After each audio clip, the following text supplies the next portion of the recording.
আমরা শুরু করি। আহ এখানে তোমার প্রিভিয়াস ক্লাসে আমরা চ্যাপ্টার 12 এর মোস্ট অফ দ্য টপিকস দেখছিলাম। Mobile communication, wireless channel, wireless কমিউনিকেশনের different types of properties, different definitions গুলো দেখছিলাম। ঠিক আছে। লাস্ট আমরা trunking and grade of service এটা দিয়ে শেষ করছিলাম মেবি। জি স্যার। চ্যাপ্টার 12 এর মোবাইল কমিউনিকেশনের trunking and grade of service. এখানে এখানে দুইটা ডেফিনিশন দেখতে বলছিলাম, ট্রাঙ্কিং কি জিনিস, গ্রেড অফ সার্ভিস কি জিনিস। জিওএস, গ্রেড অফ সার্ভিস। এরপরে এরপরে চলে আসো মোবাইল কমিউনিকেশনের most interesting part, review of generations of mobile communication. এটাতে আহ জেনারেশনস বলতে কি বোঝাচ্ছে, জেনারেশনস গুলো কিভাবে আসছে, এগুলো রিলেটেড জাস্ট কিছু এখানে কথাবার্তা আছে।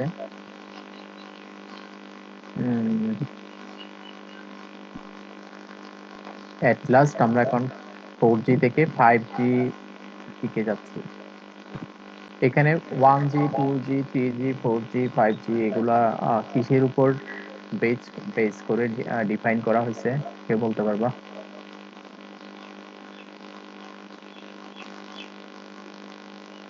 মোবাইল কমিউনিকেশনের 4G বলতে কি বোঝাচ্ছে আসলে?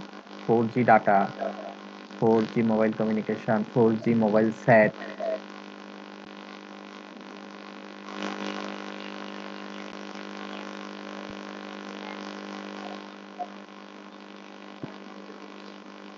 Four G, 2G, 3G generations গুলো কিভাবে আসছে এটা তোমাদের জানার কথা। তোমাদের ট্র্যাকের সাথে কিন্তু খুব হাইলি এটা রিলেটেড কম্পিউটার সায়েন্সের স্টুডেন্ট হিসেবে।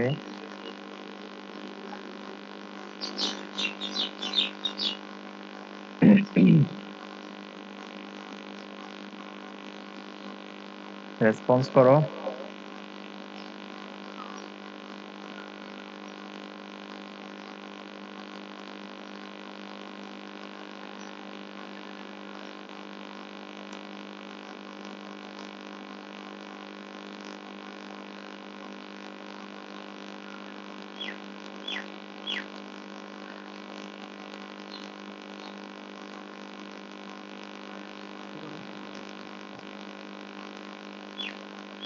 1G, 2G, 3G, 4G, 5G এগুলো আসলে জেনারেশন বেসড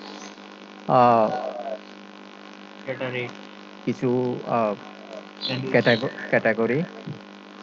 এই ক্যাটাগরি গুলা করছে হচ্ছে 1G মোবাইল নেটওয়ার্ক অথবা ফার্স্ট জেনারেশন মোবাইল কমিউনিকেশন বলতে বোঝাচ্ছে এখানে একটা টাইম স্ল্যাব দিছে। এটা আহ, নির্দিষ্ট একটা টাইম দিছে। এই টাইমটা জুড়ে যে টেকনোলজি গুলো ছিল, এই টেকনোলজি গুলা সবগুলো মিলে হচ্ছে 1G। এরপরে মোবাইল কমিউনিকেশন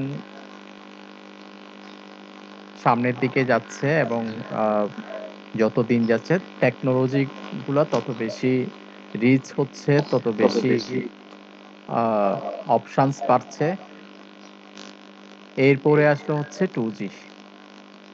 টু জি টু জিতে মোবাইল কমিউনিকেশনের যে টেকনোলজি গুলো ইউজ করা হতো সেগুলো এখানে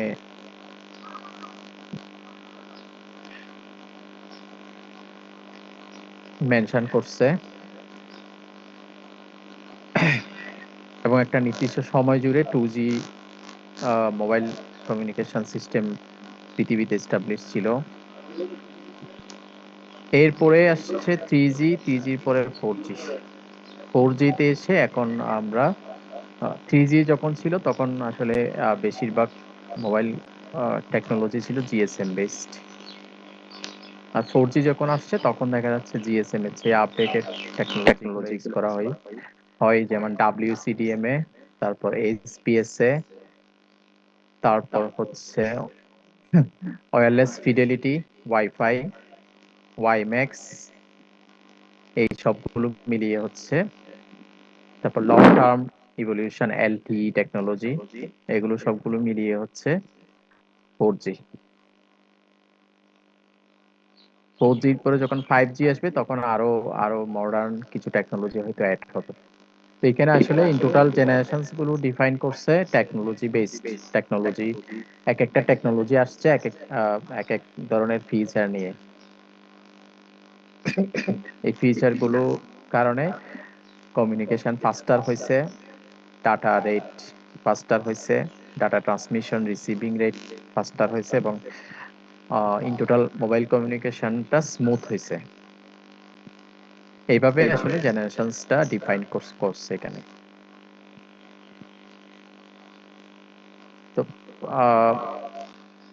যেহেতু মোবাইল কমিউনিকেশন টেকনোলজি আপডেটেড হচ্ছে, সেক্ষেত্রে আমরা যে ডিভাইসগুলো ইউজ করি সেগুলো আপডেটেড হচ্ছে। যেমন 4G সাপোর্টেড মোবাইল যদি না হয়, সেক্ষেত্রে 4G কমিউনিকেশনের যে টেকনোলজিগুলো আছে এগুলো এই মোবাইলটা ডিটেক্ট করতে পারবে না। সে কারণে 4G সাপোর্টেড মোবাইল মানে হচ্ছে ওই মোবাইলটার ভিতরে এমন আহ, কিছু সার্কিট আছে যে সার্কিট 4G টেকনোলজি গুলোকে রিকগনাইজ করতে পারবে। যেমন স্মার্ট টিভি,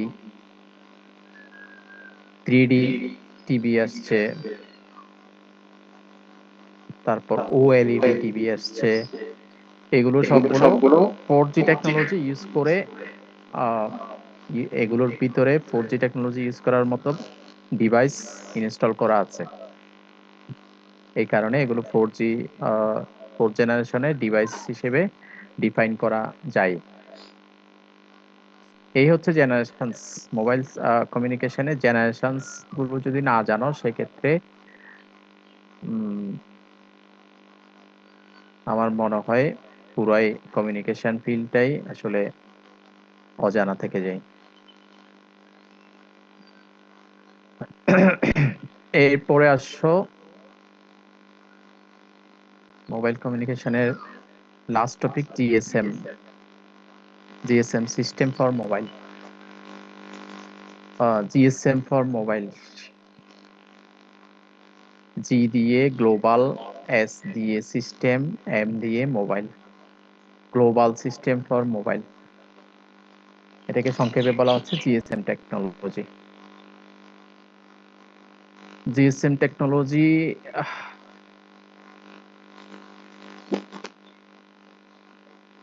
যখন ইন্ট্রোডিউসড হয়েছে, জিএসএম টেকনোলজি মিনস হচ্ছে মোবাইল কমিউনিকেশনের এমন কিছু প্রোটোকলস, যে প্রোটোকলস গুলো সবগুলো মিলিয়ে আহ, এটাকে বলা হচ্ছে জিএসএম টেকনোলজি।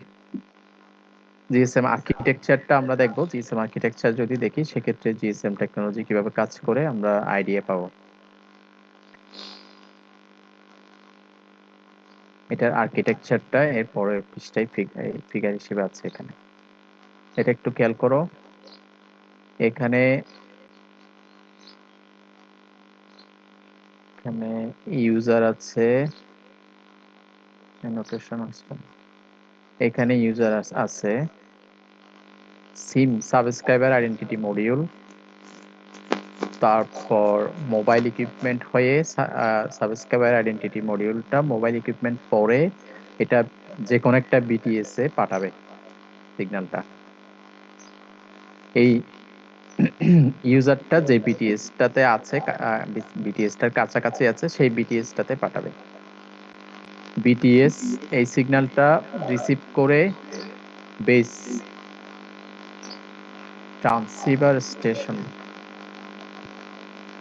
বিটিএস মানে বেস ট্রান্সসিভার স্টেশন, মানে এখানে ট্রান্সমিটও হয়, রিসিভও হয়। বেস স্টেশন এইটাতে সিম থেকে মোবাইল ইকুইপমেন্ট হয়ে ডাটা আসলে সেই ডাটাটা সে সরাসরি বিএসসি তে পাঠাবে, বেস স্টেশন কন্ট্রোলারে পাঠাবে। বেস স্টেশন কন্ট্রোলার সেই ডাটাটাকে মোবাইল সার্ভিসেস সুইচিং সেন্টারে পাঠাবে, এমএসসি তে। মোবাইল সার্ভিস সুইচিং সেন্টার সেটাকে পিএসটিএন, আইএসডিএন বা পিএসপিডিএন, সিএসপিডিএন এই চারটা টেকনোলজির যে কোনো একটা টেকনোলজি ইউজ করে এটা ব্রডকাস্ট করবে। আর এমএসসি কে সাপোর্ট করার জন্য এখানে এইচএলআর আছে, ভিএলআর আছে, ইআইআর আছে, ইউসি আছে। এগুলোর ডেফিনিশন গুলো নিচে আছে এখানে। এইচএলআর মানে হচ্ছে হোম লোকেশন রেজিস্টার, ভিএলআর হচ্ছে ভিজিটর লোকেশন রেজিস্টার, এবং এগুলোর আলাদা আলাদা কাজও আছে। ইআইআর হচ্ছে ইকুইপমেন্ট আইডেন্টিটি রেজিস্টার, আর ইউসি হচ্ছে অথেন্টিকেশন সেন্টার। এগুলো এমএসসি কে সাপোর্ট করে একটা কল, একটা ডাটা ট্রান্সমিট করার জন্য। প্রত্যেকটা আলাদা আলাদা কাজ সেখানে। এগুলোর কাজগুলো যদি আমি সামারাইজ করি তাহলে এভাবে বলতে পারি, এই যে যে ডাটাটা আসছে সেই ডাটাটার information, different types of information, যেমন হোম লোকেশন ইনফরমেশনটা এইচএলআর এ থাকবে, ভিজিটর লোকেশন ইনফরমেশনটা ভিজিটর লোকেশনে থাকবে, রেজিস্টারে থাকবে। ইকুইপমেন্ট আইডেন্টিটি রেজিস্টারটাতে যে যে ইকুইপমেন্টস গুলো এখানে ইউজ করা হচ্ছে ওইগুলোর আইডেন্টিফিকেশনের ডাটাটা এখানে স্টোর করা থাকবে।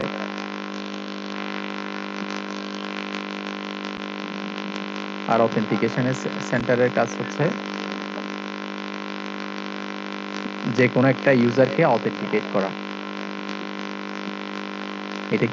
এটা আসলে গ্লোবাল ইউজার নাকি হোম ইউজার, নাকি অথবা এটা কোন বিটিএস থেকে আসছে, এটা অথেন্টিকেট করা। ইন টোটাল এই পুরো সিস্টেমটাকে বলা হচ্ছে জিএসএম আর্কিটেকচার। এখান থেকে একটা কোয়েশ্চেন হতে পারে, write the block diagram of GSM architecture and describe its different parts. এভাবে একটা কোয়েশ্চেন হতে পারে, এটা ইম্পর্টেন্ট। ফিগার 12.11 নোট করছো? আমার কথা শোনা যাচ্ছে? স্ক্রিন দেখা যাচ্ছে কিনা?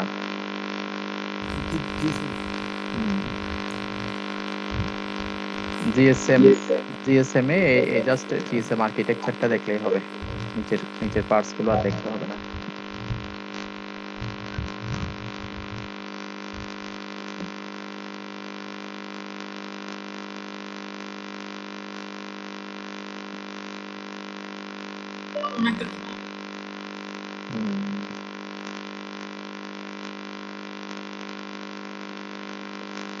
এটার সাথে সাথে আমাদের চ্যাপ্টার 12 শেষ। Mobile communication, wireless communication, wireless channels, GSM, এগুলো দিয়েই এই চ্যাপ্টার 12টা সাজানো ছিল।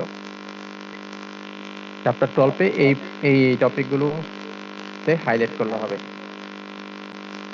আর আমরা বলছিলাম last topic chapter 13 satellite communication. Satellite কমিউনিকেশনটা পড়াবো। এটার কিছু বেসিক টপিক নিয়ে আমরা আলোচনা করব। স্যাটেলাইট কমিউনিকেশনের বেসিকটা কেউ বলতে পারবা?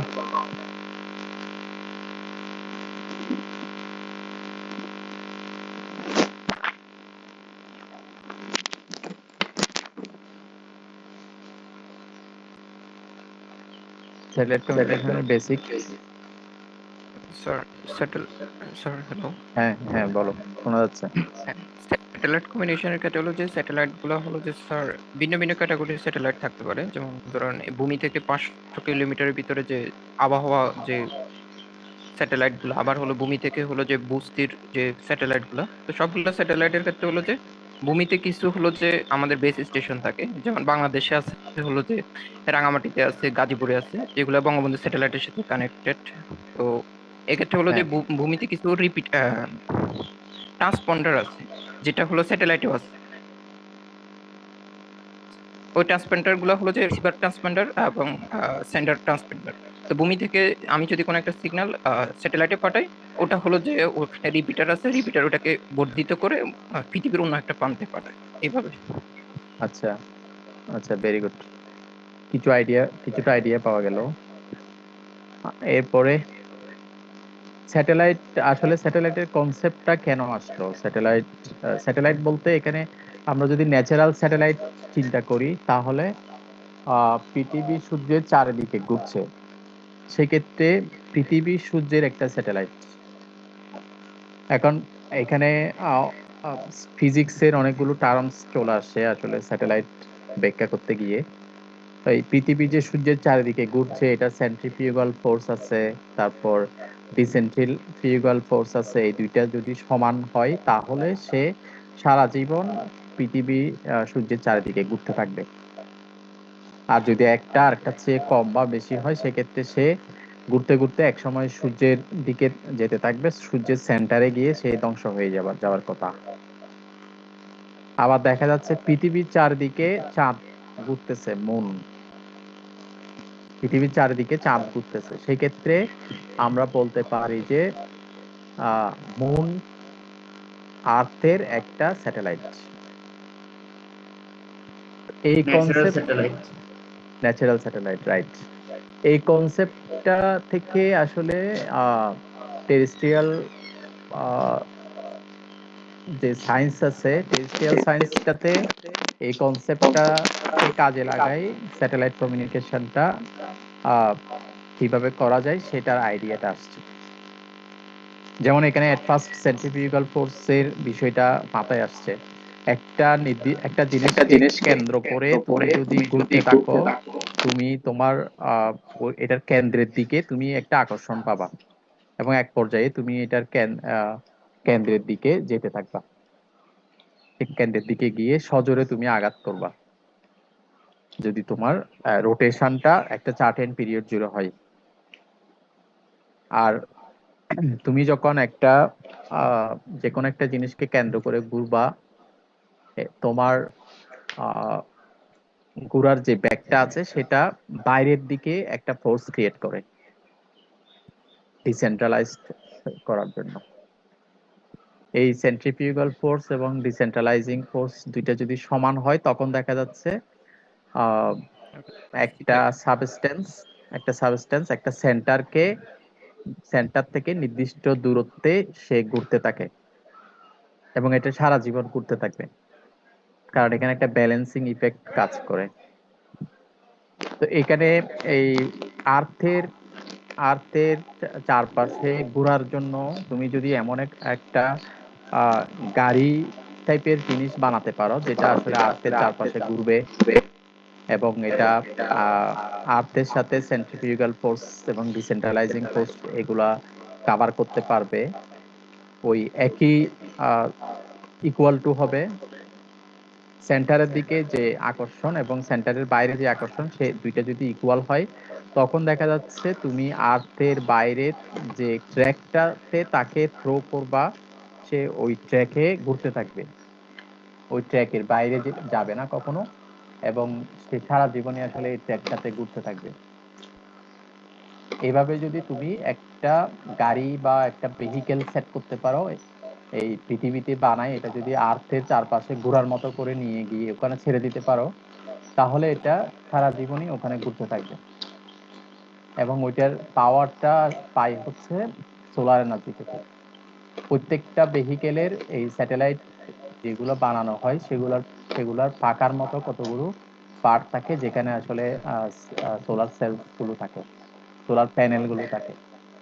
এই প্যানেল গুলো সূর্য থেকে আলো পায়, ওখানে পৃথিবীর বাইরে যখন সে যায়, তখন সূর্য থেকে আলোটা আরো বেশি হয়, ইন্টেন্সিটি বেশি হয়, সেক্ষেত্রে দেখা যাচ্ছে আহ সে ইজিলি সোলার এনার্জিটা কে ইলেকট্রিক্যাল এনার্জিতে কনভার্ট করতে পারে, এবং ওখানে ব্যাটারি থাকে, ব্যাটারিগুলো চার্জ হয়, ডিসচার্জ হয়, এভাবে চলতে থাকে।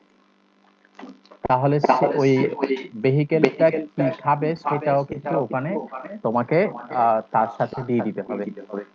কারণ এখানে তুমি তো ফুয়েল নিয়ে গিয়ে এত দূরে আর্থের বাইরে গিয়ে ফুয়েল নিয়ে গিয়ে তাকে কিছুদিন পর পর ফুয়েল রিফুয়েলিং করতে পারবা না। এই কনসেপ্ট গুলো সবগুলো কাজে লাগাই আসলে স্যাটেলাইট কমিউনিকেশনটা স্টাবলিশ হয়েছে।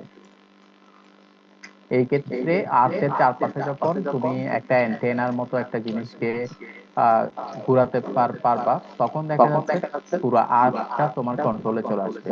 পুরো আর্থের যত মানুষ আছে সবার সাথে তুমি কমিউনিকেট করতে পারবা। এই কনসেপ্টটা থেকে আসলে স্যাটেলাইট কমিউনিকেশনটা আসছে। আমরা এখানে একটা বেসিক ইন্ট্রোডাক্টরি কিছু ইনফরমেটিভ একটা ভিডিও আছে, এটা আমরা একটু দেখি। এখানে স্যাটেলাইট কমিউনিকেশনটাকে হাইলাইট করছে। এখানে হোয়াট ইজ এ স্যাটেলাইট, এটা ডেফিনিশন দিছে। তারপর স্যাটেলাইট কত প্রকার, natural satellites, artificial satellite. Natural satellite গুলো নিয়ে আমাদের আসলে কোনো মাথা ব্যথা নেই। যেমন তোমার আমি দুইটা এক্সাম্পল বললাম ন্যাচারাল স্যাটেলাইটের। আর্থের স্যাটেলাইট হচ্ছে মুন, আবার সানের স্যাটেলাইট হচ্ছে আর্থ, এগুলো ন্যাচারাল। এখানে আসলে মানুষের কোনো হাত নেই। কিন্তু আর্থের বাইরে যে ভেহিকেল গুলো আমরা আর্থের ভিতর থেকে পাঠাই, এবং ওই ভেহিকেল গুলোর সাথে অ্যান্টেনা থাকে এবং অন্যান্য সাপোর্টিভ এলিমেন্টস গুলো থাকে, ওইগুলো হচ্ছে আর্টিফিশিয়াল স্যাটেলাইট। এই আর্টিফিশিয়াল স্যাটেলাইট নিয়ে কিভাবে কমিউনিকেশনটা হয় সেটা এখানে ধাপে ধাপে এক্সপ্লেন করার চেষ্টা করছে। এগুলো একটু পড়ো, এই লেখা এই বুলেট পয়েন্টস গুলো একটু পড়ো।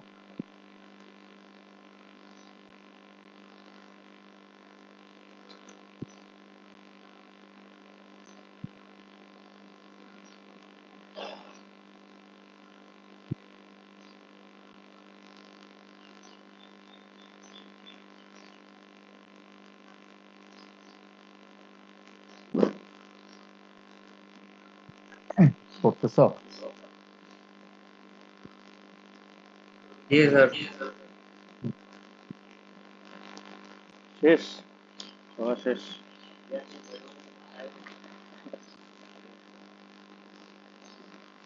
এরপরে basic elements of satellite communication system.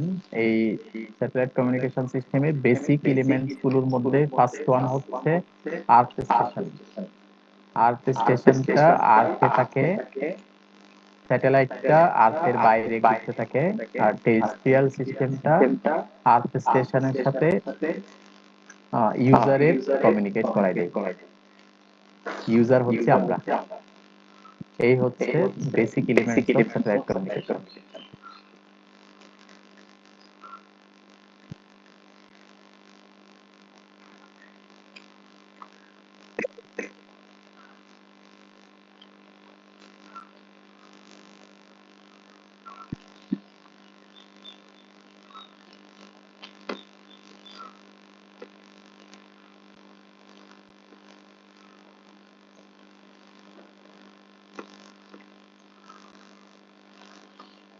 Bullets গুলো পড়ো।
এখানে কি দেখাচ্ছে ফিগারটাতে? এই ফিগারটাতে দেখাচ্ছে তোমার কিভাবে ইউজাররা, যেমন মোবাইল ইউজার আছে, কম্পিউটার ইউজার আছে, অথবা ফ্যাক্স বা অন্য কোনো ডিভাইস আছে, এগুলো সবগুলোকে যদি আমরা ব্রড সেন্স ইউজার বলি, সেক্ষেত্রে ইউজার এখান থেকে ডাটা টেরেস্ট্রিয়াল নেটওয়ার্ক হয়ে ট্রান্সমিটিং আর্থ স্টেশনে পাঠাবে। আর্থ স্টেশন এটাকে স্যাটেলাইট হয়ে অন্য যে রিসিভিং এন্ড আছে, রিসিভিং এন্ডে আরেকটা আর্থ স্টেশনে পাঠাবে। এই হচ্ছে satellite communication.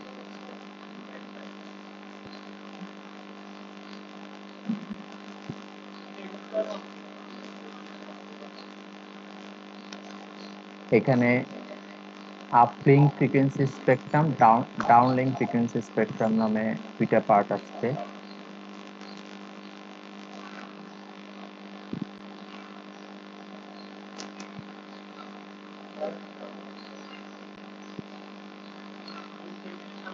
The earth station modulates the signal and sends that signal to the satellite in a space on the uplink frequency spectrum. The satellite amplifies and processes the signal. যে সিগন্যালটা আর্থ station থেকে আসছে সেটা amplify এবং process করে retransmit করে অন্য একটা retransmits it back on the downlink frequency spectrum. এখানে আপলিঙ্ক ফ্রিকোয়েন্সি স্পেকট্রাম হচ্ছে টু স্যাটেলাইট, আর ডাউনলিঙ্ক ফ্রিকোয়েন্সি স্পেকট্রাম হচ্ছে to earth station from satellite. এই ফিগারটা দিয়ে এটা এটা দেখাচ্ছে। ট্রান্সমিটিং আর্থ স্টেশন থেকে আপলিঙ্ক হয়ে স্যাটেলাইট, স্যাটেলাইট থেকে ডাউনলিঙ্ক হয়ে রিসিভিং আর্থ স্টেশন। এভাবে একটা ডাটা পৃথিবীর এক প্রান্ত থেকে আরেক প্রান্ত ইজিলি ট্রান্সমিট হয়। এটা আসলে ওয়্যার দিয়ে সম্ভব ছিল না, বা ওয়্যারলেস মিডিয়া দিয়ে, এই স্যাটেলাইট কমিউনিকেশন দিয়েই এটা বেস্ট।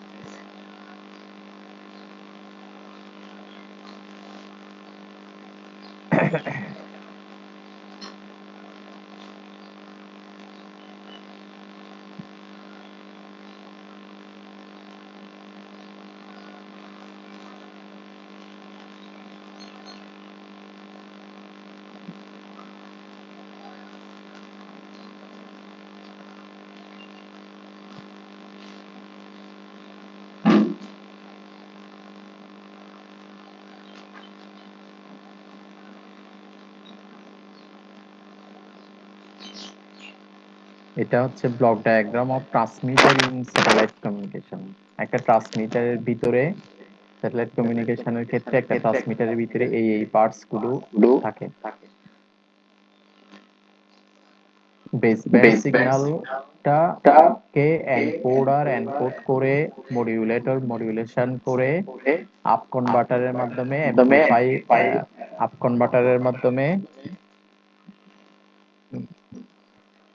অ্যাম্প্লিফায়ার হয়ে এটা অ্যান্টেনায় যায়।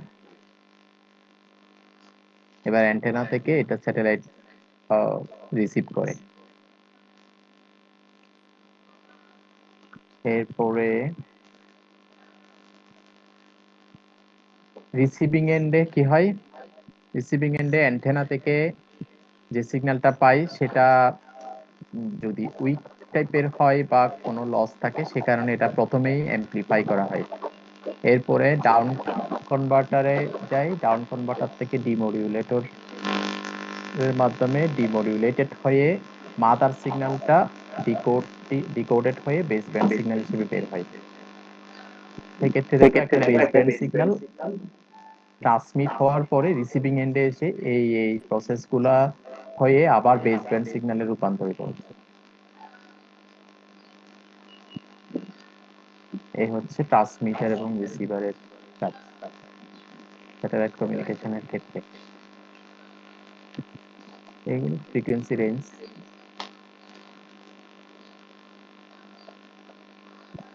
মোটামুটি এই হচ্ছে স্যাটেলাইট কমিউনিকেশন। আমরা বইতে ফিরে যাই। এখানে এই ভিডিওটা দেখার পরে আমরা যদি এখানে আসি, সেক্ষেত্রে এখান থেকে বাকি কনসেপ্ট গুলা এখান থেকে পাবো।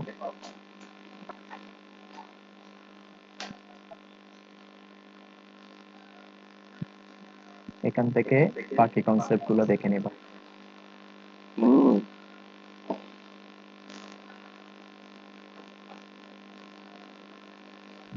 টাটা।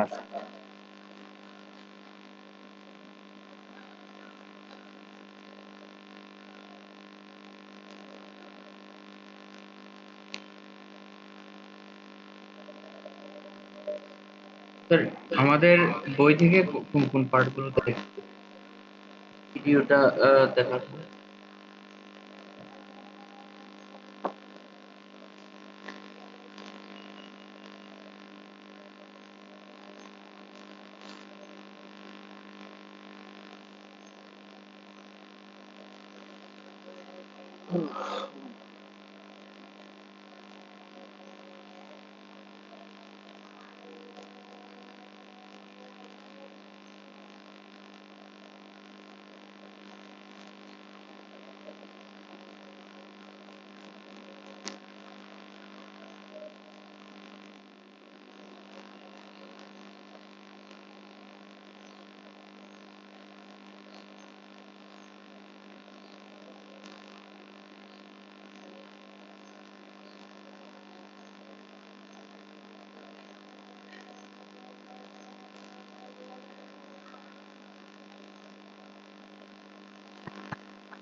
স্যারের কথা শোনা যাচ্ছে? স্যারের কথা শোনা যাচ্ছে?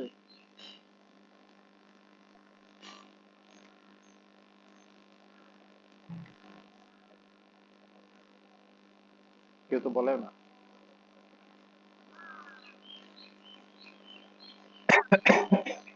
স্যাটেলাইট কমিউনিকেশন থেকে জাস্ট এই বেসিকটা দেখলে হবে, আর এখান থেকে প্রথমের দিকে টপিক গুলো দেখবা।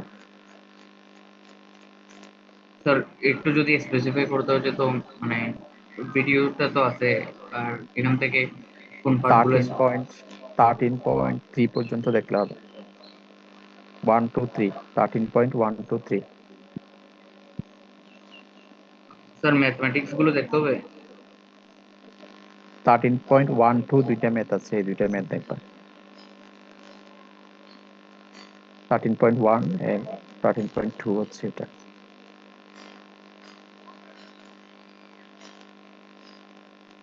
ঠিক আছে। স্যার আমাদের রিভিউ ক্লাসটা কবে হবে?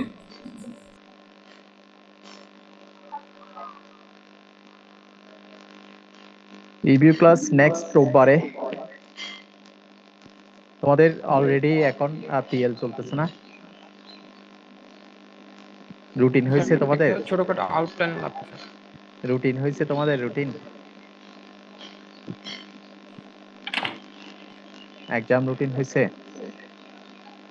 28 মে হলো ট্রিপলি কোর্সটা। এমনি শুরু কয় তারিখ? 7 মে। 7 মে। সেক্ষেত্রে এখন কিন্তু তোমাদের, আচ্ছা আমি রোববারেই লাস্ট ক্লাস নিব, রোববারে একটা রিভিউ ক্লাস দিব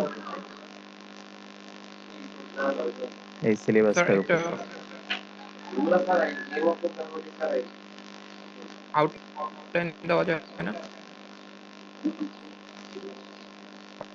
আউটলাইন বলতে আমি জাস্ট যেগুলো পড়াইছি প্রথম থেকে সেগুলো রিভাইজ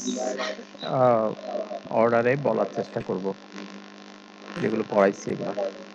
স্যার আপনি যদি একটা আউটলাইন রেডি করে দিতেন, মানে আমাদের কোন টপিকগুলো পড়া লাগবে সেই।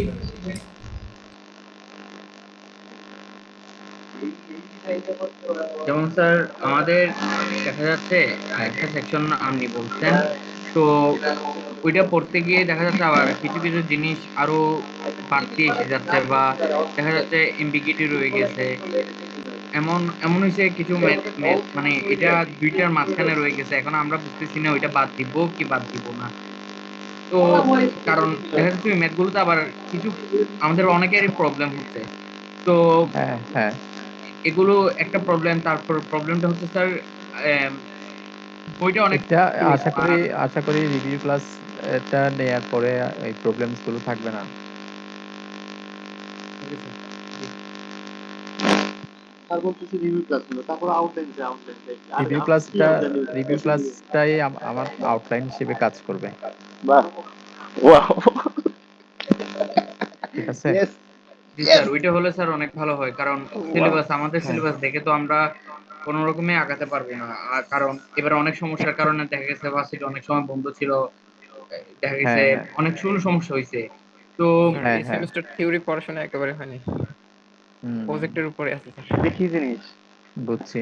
দেখি, কি জিনিস এটা? ওইটা স্যার হেল্প না, করবে এটা ভালো। আশা করি আহ, উম, ও আচ্ছা, প্রথম থেকে আমরা যখন সামনের দিকে আগাবো তখন তোমাদেরকে সাথে সাথে এগুলো নোট করে ফেলতে হবে রিভিউ ক্লাসে। তখন তুমি এ টু জেড কি কি পড়বা সেটা তোমার কাছে আহ, সামনে চলে আসবে। ভালো। ঠিক আছে? জি স্যার, জি স্যার। উম, তখন তুমি ওখান থেকে একটা আউটলাইন পেয়ে যাবে, আউটলাইন এবং কোয়েশ্চেন সম্পর্কে একটা আইডিয়া হয়তো পাবা, এই আর কি। ও আচ্ছা, ঠিক আছে, তাইলে আমরা আজকে শেষ করি। রোববারে আমরা রিভিউ ক্লাস দিব।